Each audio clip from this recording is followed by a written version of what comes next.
What's up, beautiful people? It's SINDYAKPOLO. Welcome to the channel. Today we're going to be checking this video and it's titled The Differences Between Norway and Sweden.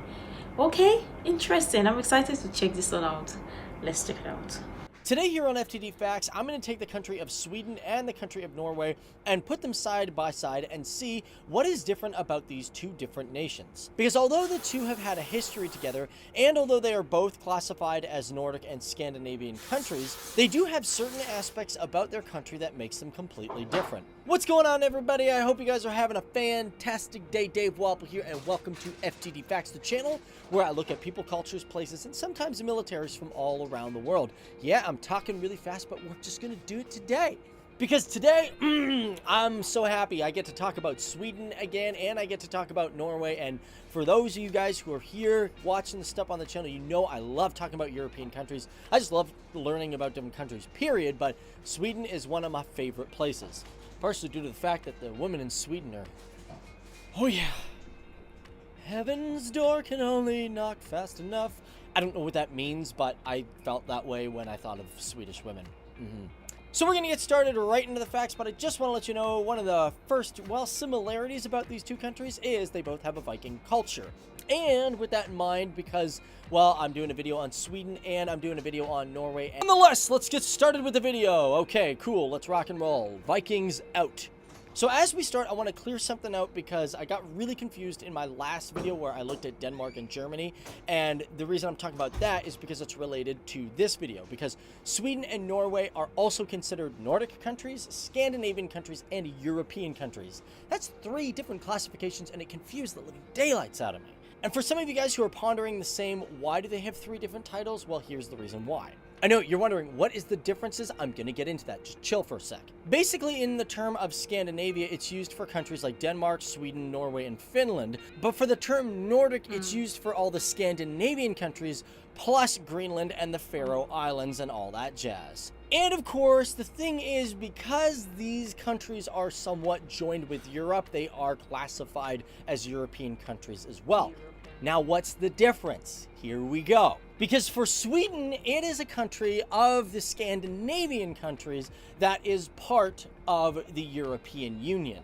And as a matter of fact, Norway, I was shocked to know this, is actually not. So you may be wondering, why is Norway not a part of the European Union? Well, it's not like they haven't had the opportunity. They've thought about it twice in history. And as a matter of fact, these 2 particular times were in 1972 and 1994. And of course, the European Union is meant to strengthen Europe as a whole. However, there's another program that's meant to do that, and that is called NATO. And another major difference is that Norway is a part of NATO and Sweden is not. However, that doesn't mean that Sweden's like, yo, screw you, NATO. I ain't taking part in any of your things. Not happening. Although Sweden is not classified as a NATO member, it does partake in a lot of exercises and operations that NATO is a part of. So just so you know, Sweden actually cooperates with NATO and a lot of the European countries as well. So it's not just kind of on its own saying, screw you, everybody. Now, moving right along, let's take a look at population because these 2 countries differ quite a bit. Sweden has a population of 10,215,250 people. Norway, however, has a population of almost half of that with 5,323,933 people. One also minor difference between these 2 countries is the amount of times the census has been taken. Sweden recently did theirs in 2018, and Norway hasn't done one since about 2011. And as a matter of fact, the number that I just gave you is based off of a 2018 estimate. But among all these people, one really... Wow, I didn't even know any of this. I haven't actually thought of this, but this is interesting to know that they are both Nordic, European and Scandinavian countries. 3. Well, they are both part of Nordic, Scandinavian and Europe or European countries. That's amazing. Yo, I haven't actually thought of this, but this is great information or great news to hear or to learn about. Let's go on. But among all these people, one really fascinating difference between these 2 is language. However, similarity between these 2 countries is that their main languages is named around the type of people that are living within the country. For example, you got the Norwegians that speak Norwegian, and you got the Swedes that speak Swedish. However, one major difference is that Sweden also has a main official language that is in another country.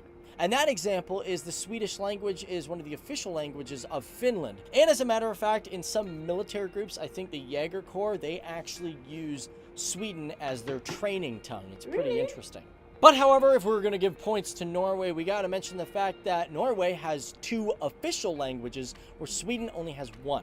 And the second language in Norway besides Norwegian is the Sami language. Of course, the Sami language is also in Sweden. However, it is an officially recognized language, not an official language. There is a little bit of a difference there. It's all about titling, guys. That's how it works. Speaking about people, let's dive, boom, splash, doodly-doo, into religion. So for both of these countries, we do have to acknowledge the fact that state and religion are officially separated. However, there is a difference between how the church still affects the state today. For example, Sweden actually on January 1st of 2000 decided that the state and the church should be separated, but in today's world, the Church of Sweden is still a major influencer, and actually the royal family still has to confess a Lutheran faith, and therefore because of that, some people say that it is still in the government in some shape or form. However, for Norway, things didn't really happen until May 21st of 2012, when the Church of Norway was granted autonomy. And before that, officials of parliament were required to be members of the Evangelical Lutheran Church. However, as of January 1st of 2017, the church was made independent from the state. And similar to Sweden, they do say that there are still some remaining church elements that are in the government. It's just hard to identify what. Moving right along, let's get away from people and all that. Let's talk about UNESCO zones. They got a lot of them. World Heritage Sites. I love them.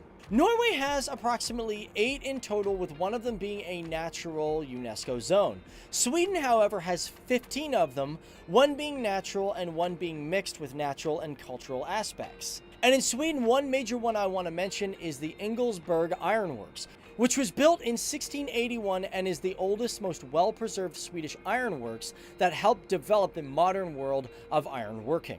And Norway, one of the coolest ones that, Sweden, I'm sorry, you don't have, but Norway has, and that is the fjords. These things are just so beautiful. I don't even need to talk about them, guys. These are so famous that people come all over the world just to go check out these fjords. They go on, cruises down them, get photos and all that stuff. Oh, they're just so beautiful. I've always wanted to take a camera and just shoot those fjords. Moving right along. Ooh, beautiful. The view is beautiful. If you're from Norway or you're from Sweden, comment in the comment down below what other similarities or differences they have, the both countries have. And if you've lived in Sweden or in Norway before, let me know how your experience was like. How did you find living in either of the countries or living in any of the countries? But this looks interesting. Let's go on. Sports. Moving right along, let's talk about sports. Okay, winter sports are both really popular in the country, but there is a little bit of a difference. For example, bandy, which is the second biggest winter sport in the world, is huge in Norway. Of course, bandy is part of the hockey family, but in Sweden, for their big winter sport, it is hockey. They love hockey there. And on top of that, the countries both like winter skiing and among other winter sports. And let's not forget some summer sports like football, they're both just crazy for. It's nuts. So jumping back to culture for a sec, one major thing that's different between the people of Norway and the people of Sweden is smoking. Because in the country of Norway, believe it or not, more people smoke there than they do in Sweden. Wow. That being said, for official numbers and statistics, I can't give you an actual date. I did read somewhere that they said that 31% of adults do smoke in Norway. I think it was in 2010, but the writing wasn't 100%, let's just say. And of course, for these smokers, I'm talking about daily smokers. I'm not talking about the ones who, have one with a drink from time to time. With that being said, in 2016, it was recorded that on an average, there was approximately 8.8% of people who were classified as daily smokers. Oddly enough, and I found this one weird, that women make a higher percentage than men of that percentage. I was like, what? Really? Women smoke more? Now, that doesn't actually mean that people in Norway are consuming more tobacco. Not necessarily, because in Sweden, although people are smoking less, it's been recorded that they have a high amount of people who are partaking in what is known as snus. I think it's called snus or snus or something, S-N-U-S. Basically, this is like a powdered like tobacco that you kind of put in your mouth.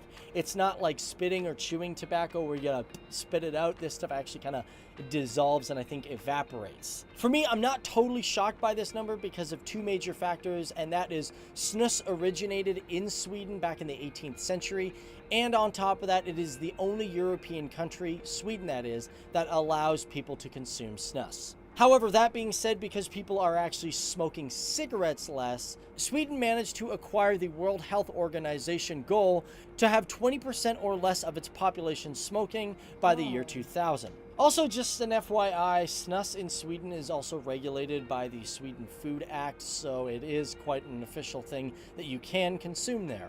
Also, in both countries, you cannot smoke until you're 18, and also in bars, you can't smoke, and some public places, especially where there's children around, you're not allowed to smoke. Okay, good. Also, if we're going to talk about smoking, we might as well move on to alcohol laws because they're a little bit different as well. In both countries, you do have to be 18 years old to buy alcohol. However, in Norway, you got to be 20 years or older to buy spirits or hard liquor that has a percentage of 22% or higher.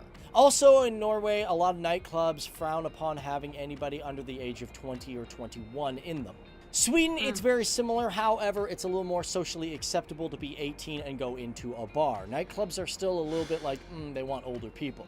So that is kind of the list that I've got. But before I get out of here, one major difference that I want to talk about between these two countries, well, Norway's going to be a little bit higher on this one. So for Sweden, it might have the most southern town with maybe a little bit warmer climate, in which, for your information, the most southern town in all of Sweden is a small fishing village by the name of Smidshuk. Norway, however, has the most northern settlement that is connected via a major road network, and this is the town known as Skvarsvag. On a side note, in Svalbard, the country also has the most northern town ever. And this is the town of Nyalsund, which has about 65 people within it. Also in the region of Svalbard, you can't forget that it has one really interesting, fascinating thing within it. And that it is home to the Global Seed Vault, which holds a collection of seeds from all the plants on Earth, and is meant to preserve life in case of a global catastrophe. So there you have it, guys. That is me looking at the differences between Norway and Sweden. What are your thoughts on this? Did you guys like this video? Are there any things that I forgot? Because a lot of you guys are probably from those countries, and you're like, hey man, there's some other cultural differences or just governmental differences. So be sure to leave them down there in the comment section below. Amazing stuff. There are not much differences between them. They are just similar, but at the same time, this is beautiful to see, beautiful to check. I haven't actually thought of checking this or checking to know or to learn more about their differences, but this is an eye-opener. Is gonna give me also an idea to continuously check more, to learn more about other places as well. Comment in the comment down below if you're Swedish or you're Norwegian and you thought he missed out any differences or similarities. I know this particular video was done some couple of years ago, so you might also want to share some other new findings or new similarities or new differences based on the current updates. But let me know what you think about this. I'm sure tons of people have interesting things to share. I really love your honest contribution. You can share all the useful information you think might be really helpful. Make sure to like, comment, and subscribe and all of that stuff. And until next time, see you in the next video.